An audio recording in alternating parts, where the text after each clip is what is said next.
अल्हम्दुलिल्लाह नहमदुहु व नस्तईनुहु व नस्तगफिरुह व नुमिनु बिही व नतवक्कलु अलैहि व नऊज़ु बिल्लाहि मिन शुरूरि अनफुसिना व मिन सय्यिआति अमालिना मन यहदिहिल्लाहु फला मुज़िल्ल लहु व मन युज़लिल्हु फला हादिय लहु व नशहदु अल्ला इलाहा इल्लल्लाहु वहदहु ला शरीक लहु व ला नज़ीर लहु व ला मुशीर लहु व नशहदु अन्न सय्यदना व सनदना मुहम्मदन अब्दुहु व रसूलुहु अरसलहु बिलहक्कि बशीरन व नज़ीरन व दाइयन इलल्लाहि बिइज़्निहि व सिराजम मुनीरा। अम्मा बाद फ़क़द क़ाल अल्लाहु तबारक व तआला फ़ी किताबिहिल मजीद वल फ़ुरक़ानिल हमीद। अऊज़ु बिल्लाहि मिनश शैतानिर रजीम। बिस्मिल्लाहिर रहमानिर रहीम। या अय्युहल्लज़ीना आमनुस्तईनु बिस्सब्रि वस्सलाह इन्नल्लाहा मअस्साबिरीन। व अन हुज़ैफ़ा रज़ियल्लाहु तआला अन्हु क़ाल कान नबिय्यु सल्लल्लाहु अलैहि वसल्लम इदा हज़बहु अम्रुन सल्ला औ कमा क़ाल नबिय्यु सल्लल्लाहु अलैहि वसल्लम। सदक़ल्लाहुल अज़ीम व सदक़ रसूलुहुन नबियुल करीम व नहनु अला ज़ालिका लमिनश शाहिदीन वश्शाकिरीन वल्हम्दुलिल्लाहि रब्बिल आलमीन।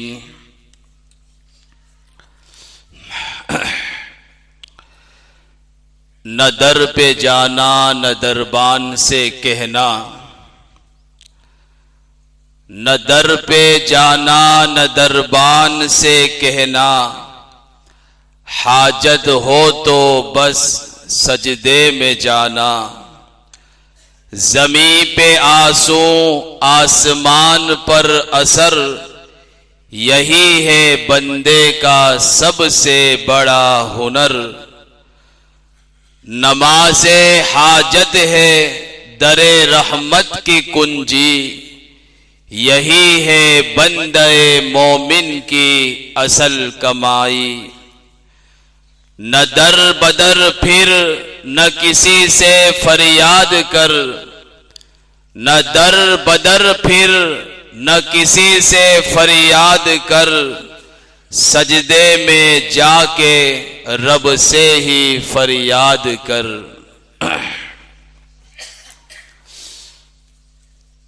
इस दुनिया में बसने वाले इस दुनिया में बसने वाला कोई भी इंसान मसाइल और आजमाइशों से खाली नहीं है। कभी रिस्क की तंगी, कभी बीमारी, कभी औलाद की फिक्र, कभी दिल की बेचैनी, कभी घर के झगड़े, कभी तन्हाई का गम, कभी मुस्तकबिल की उलझन, कभी इम्तिहान में नाकामी, और कभी नफ्स और शैतान की चालें, और कभी मुसीबतों और आफात की यलगार। जब ऐसा माहौल बन जाए और मुसलमान चारों तरफ से परेशान हो जाए, तो आकाए दो जहां हजरत मोहम्मदुर रसूलुल्लाह सल्लल्लाहु अलैहि वसल्लम ने ये तालीम दी है कि मुसलमान खड़े होकर अच्छी तरह से वुजू करे, यानी खड़ा होकर नहीं, मतलब मुसीबतों से निमटने के लिए, मुकाबला करने के लिए अच्छी तरह वुजू करे। आदाब की रियायत के साथ, सुन्नतों का लिहाज करते हुए, मुस्तहब्बात की रियायत करते हुए कामिल वुजू करे और उसके बाद 2 रकात नमाज पढ़े इत्मीनान के साथ। नमाज पढ़ लेने के बाद अल्लाह ताला की हम्द व सना बयान करे, फिर मुझ पर दुरूद शरीफ का नजराना पेश करे, फिर हाजत की दुआ पढ़े और अल्लाह से अपनी जरूरत को मांगे। ये वो नमाज है जिसे उर्फ़े आम में सलातुल हाजत और नमाज हाजत के नाम से हम याद करते हैं।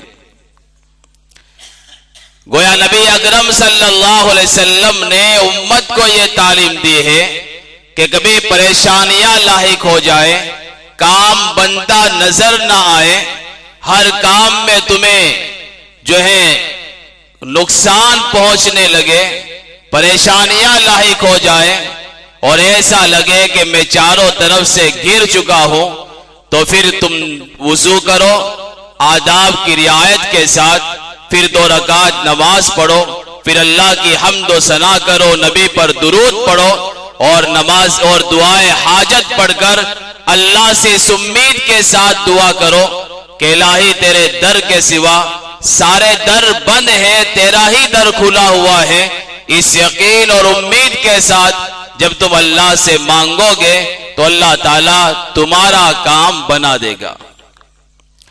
और खुद आकाए दो जहां सल्लल्लाहु अलैहि वसल्लम का मामूल भी यही था कि जब कोई अहम मामला पेश आ जाता या मुश्किल मामला पेश आ जाता तो अल्लाह के रसूल नमाज की तरफ मुतवज्जे हो जाते थे।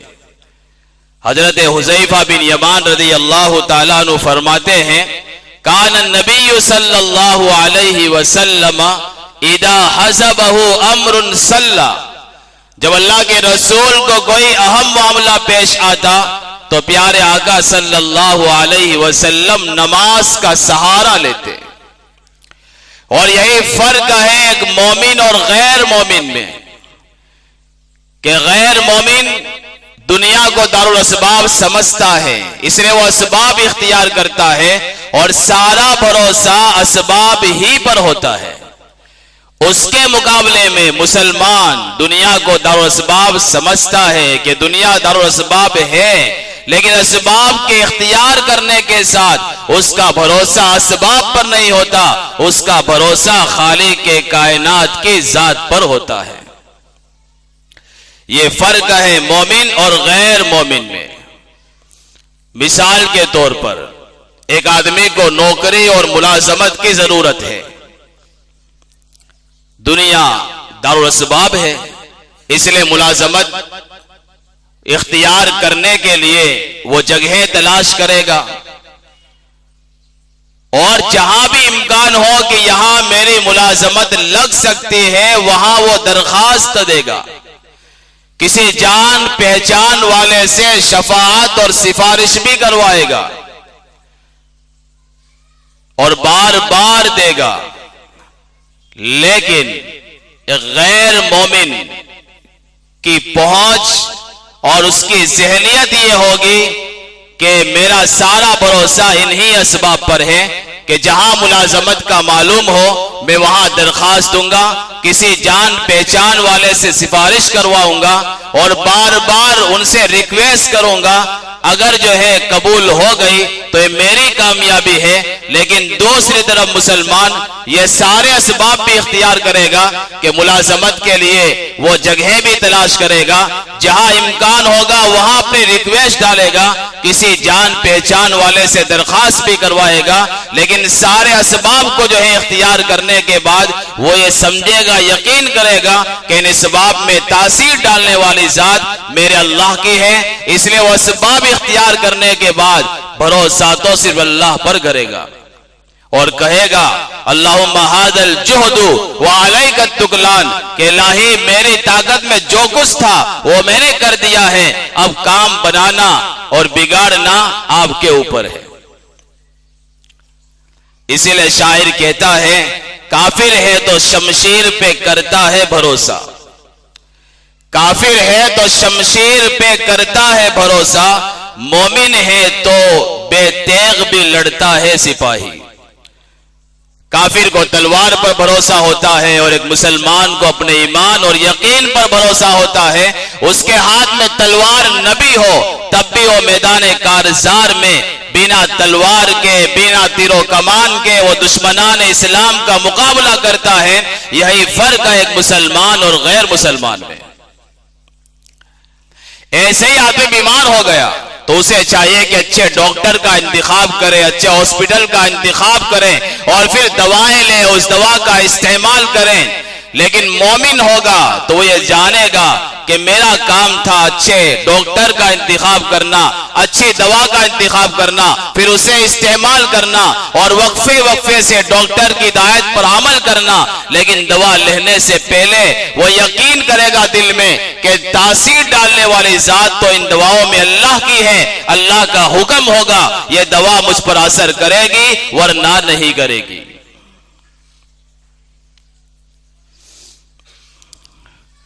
लिहाजा दुनिया को अल्लाह ताला ने दारुल असबाब बनाया है, लेकिन हमें असबाब को इख्तियार करने के बाद जाविया निगाह ये बदलना है कि हमारा यकीन अल्लाह की जात पर होगा। इसे मुफ्ती मोहम्मद तकी उस्मानी साहब ने लिखा है कि पहले जमाने के डॉक्टर की शान भी इतनी ऊंची थी कि जब अपने क्लिनिक में, अपने मतब में बैठते थे और जब कोई मरीज आता था और कलम उठाते थे वो डॉक्टर साहब, तो पर्चे पर दवा, पर्चे पर तारीख लिखने के बजाय, पर्चे पर उस मरीज का नाम लिखने के बजाय, पर्चे के सबसे पहली सतर में उसके कलम से लिखा जाता था हुआ शाफी, कि अल्लाह ही शिफा देने वाला है, उसके अलावा कोई जात नहीं। ये पुराने जमाने में डॉक्टरों का आम मामूल था। वो जानता था कि मैं डॉक्टरी की कुर्सी पर बैठा हूं, लोग मुझे जो है भगवान का रूप देते हैं, लेकिन असल शिफा देने वाली जात सिर्फ अल्लाह की है। इसलिए दवा की तशखीस से पहले, इलाज की तशखीस से पहले उसका कलम युवा शाफी लिखता था कि मैं ये दवा तो असबाब के दर्जे में दे रहा हूं, इसमें तासीर और असर डालने वाली जात अल्लाह की है, जिसकी सिफत शाफी है कि शिफा वही दे सकता है। लेकिन यकीन निकला, ईमान निकला, तो फिर आहिस्ता आहिस्ता यह जुमला भी खत्म हो गया। इसे नबी अकरम सल्लल्लाहु अलैहि वसल्लम ने अपने सहाबा पर इतनी मेहनत की कि उनका यकीन और ईमान इतना कामिल बन गया कि वह हर मुसीबत में और परेशानी में अल्लाह ही के दर पर हाजिर होते थे। असबाब में यकीन नहीं रखते थे कि असबाब ही मौसिर है। चुनांचे मुफ्ती मोहम्मद तकी उस्मानी साहब ने अपने इस्लाही खुतबात में वाकया लिखा है, और वाकया किसका है? अल्लाह की तलवारों में से एक तलवार का, जिसे लोग खालिद बिन वलीद सैफुल्लाह के नाम से याद करते हैं। का मुल्क शाम में उन्होंने जो है किसी किले का मुहासरा किया हुआ था, खालिद बिन वलीद ने रदी अल्लाह ताला अन्हु। कई दिन हो गए मुहासरा किए हुए। अब जो लोग किले में बंद थे वो परेशान हो गए। जंग जीतना उनके बस की बात नहीं थी, दुश्मनान इस्लाम की बस की। इसलिए उन्होंने अपने सरदार को कहा कि तुम जाकर गुलामे मुस्तफा खालिद बिन वलीद से सुलह कर डालो ताकि बाहर आने जाने का रास्ता खुल जाए। चुनांचे सरदार आया हज़रत खालिद बिन वलीद रज़ी अल्लाह तआला अन्हु के पास। खालिद बिन वलीद ने उसका इस्तकबाल किया और देखा कि उसके हाथ में एक छोटी सी शीशी है। खालिद बिन वलीद ने पूछा कि शीशी में क्या है और क्यों लेकर आए हो? किले के सरदार ने कहा कि मेरी सारी कौम ने सुलह करने के लिए मुझे आपके पास भेजा है।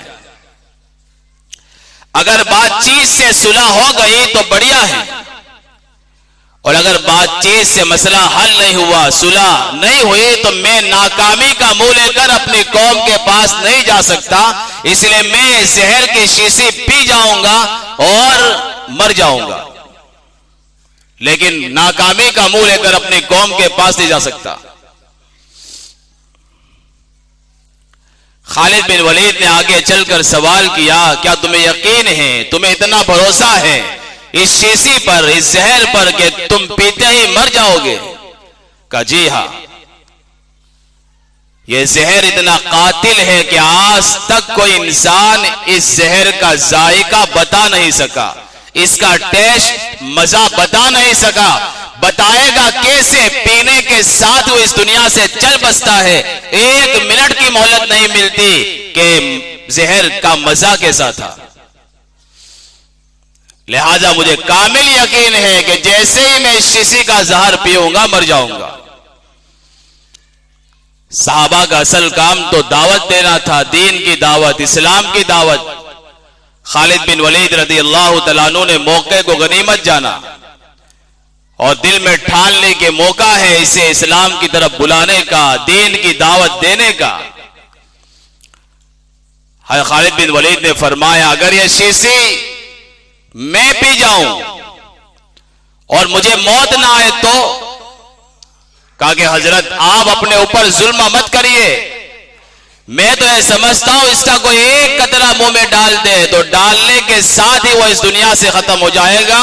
आप तो पूरी शीशी पीने की बात कर रहे हैं। खालिद बिन वलीद ने फरमाया कि मेरा यकीन यह है कि दुनिया की जितनी भी चीजें हैं इनमें तासीर डालने वाली जात मेरे रब की है। अगर रब का हुक्म होगा तो ये नुकसान पहुंचा सकेगा, वरना नुकसान नहीं पहुंचा सकेगा। प्यारे आका सल्लल्लाहु अलैहि वसल्लम ने अब्दुल्लाह इब्न अब्बास रदी अल्लाह अन्हुमा को यही नसीहत फरमाई थी, या गुलाम इन्नी उअल्लिमुका बिकलिमातिन, कि मैं तुम्हें चंद कलिमात सिखाता हूं, इहफज़िल्लाह यहफज़का, इहफज़िल्लाह तजिदहु तुजाहक, के बने मेरे बेटे अल्लाह की हिफाजत करना, अल्लाह के अहकाम की, इस्लाम के शायर की, अल्लाह तेरी हिफाजत करेगा। और जब भी तू अल्लाह के शायर की हिफाजत करेगा अल्लाह को अपने सामने पाएगा। इदा सअल्ता फस्अलिल्लाह व इदा इस्तअनता फस्तईन बिल्लाह, जब तुझे सवाल करना हो अल्लाह से करना और जब मदद मांगना हो तो अल्लाह से मदद मांगना। आगे अल्लाह के रसूल ने फरमाया, वालम अन्नल उम्मत लव इज्तमअत अला यनफऊका बिशैइन ला लम यनफऊका इल्ला बिशैइन क़द कतबहु लक, कि मेरे बेटे सारी दुनिया की इंसानियत तुझे नफा पहुंचाने पर आ जाए और अल्लाह ना कह दे ये इंसानियत तुझे नफा नहीं पहुंचा सकती। वलव इज्तमअu अला यज़ुर्रुका बिशैइन लम यज़ुर्रुका इल्ला बिशैइन क़द कतबहु अलैक, और अगर सारी इंसानियत तुझे नुकसान पहुंचाने के दर पे हो जाए और अल्लाह का हुक्म ना हो तो तुझे जर्रा बराबर नुकसान नहीं पहुंचा सकते। ये सहाबा के दिलों में प्यारे आका सल्लल्लाहु अलैहि वसल्लम ने बात डाल दी थी। इसलिए खालिद बिन वलीद की जबान से वही जुमला निकला कि सारी दुनिया की ताकत मिलकर मुझे नुकसान नहीं पहुंचा सकती। ये जहर की शीशी क्या चीज है, जब तक अल्लाह इसमें तासीर नहीं डाल सकता ये मेरा कुछ नहीं बिगाड़ सकती। शीशी अपने हाथ में ली और फिर बिस्मिल्लाह पढ़ी, बिस्मिल्लाहिल्लज़ी ला यज़ुर्रु मअ इस्मिही शैउन फिल अर्दि वला फिस समा व हुवस समीउल अलीम। ये दुआ पढ़ी और पूरी की पूरी शीशी उस किले के सरदार के सामने पी गए और जर्रा बराबर खालिद बिन वलीद पर उस जहर का असर तक नहीं हुआ। और खुदा का करिश्मा यह था कि अल्लाह को दिखाना था कि तासीर डालने वाली जात मेरी है। फिर क्या हुआ, किले का मुहासरा, किले का सरदार ये देखकर उसी वक्त मुसलमान हो गया। ये प्यारे आका सल्लल्लाहु अलैहि वसल्लम ने अपने सहाबा के जरिए से उम्मत को तालीम दी है कि तासीर डालने वाली जात सिर्फ अल्लाह की है, उसके अलावा कोई नहीं है। इसलिए असबाब इख्तियार करो, लेकिन नियत और भरोसा अल्लाह की जात में, भरोसा अल्लाह की जात पर होना चाहिए। नबी अकरम सल्लल्लाहु अलैहि वसल्लम के बाद एक सहाबी आए और कहा कि अल्लाह के रसूल मैं अपना ऊंट लेकर जंगल में जाता हूं, वहां नमाज का वक्त हो जाता है तो मैं ऊंट को खुला छोड़कर नमाज पढ़ो या उसकी पिंडली बांध कर पढ़ो। अल्लाह के रसूल ने फरमाया इहकिलहा व तवक्कल, पहले ऊंट की पिंडली बांध दे फिर नमाज पढ़।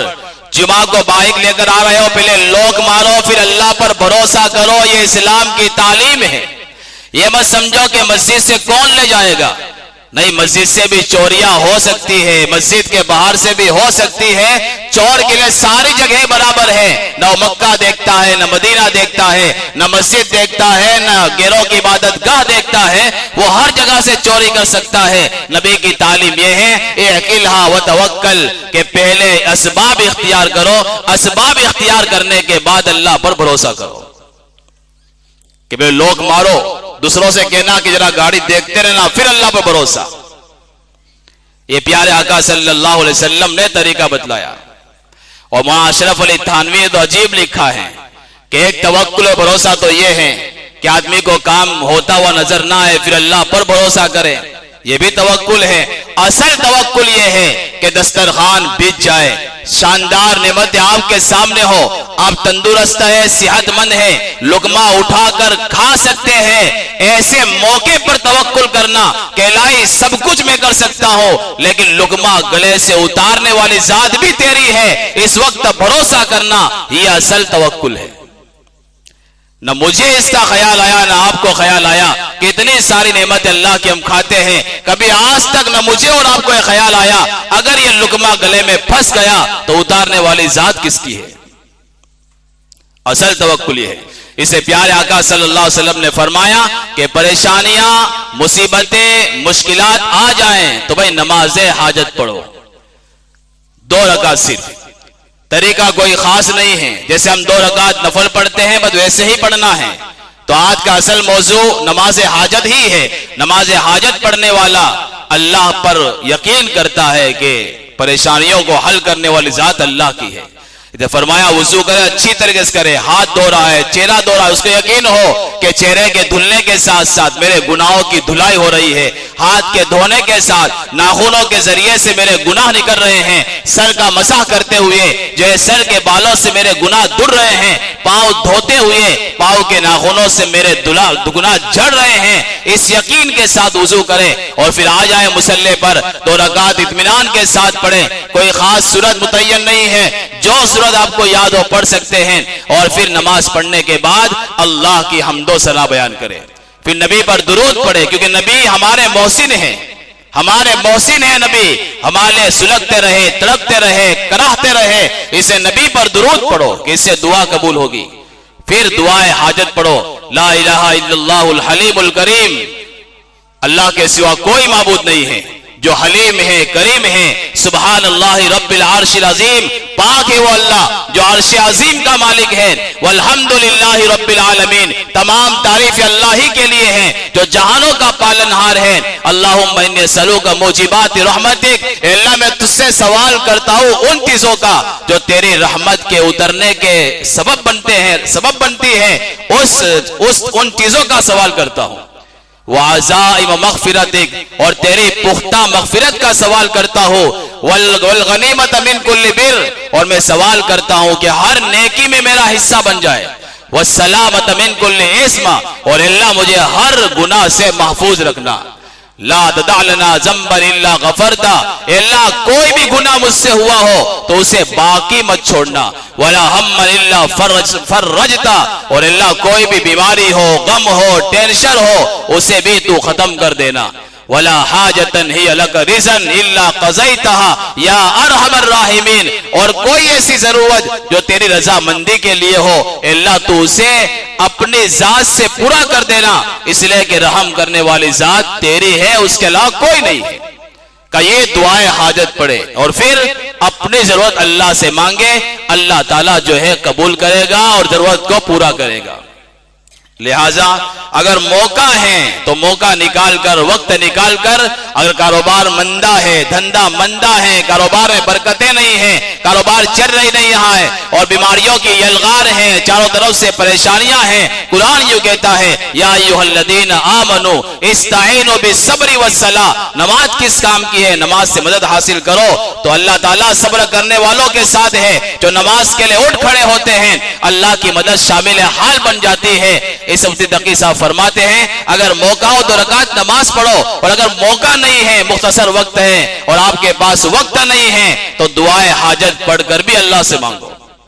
अल्लाह ताला मसाइल को हल करेगा। साहबा ने अपनी पूरी जिंदगी से उम्मत को यही तालीम दी कि जब भी परेशानी आ जाए नमाज हाजत पढ़ो और अल्लाह से मांगो।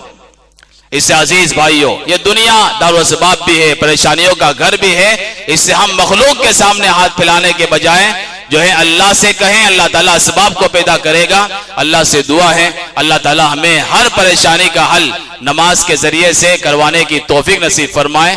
आमीन व आखिर दावाना।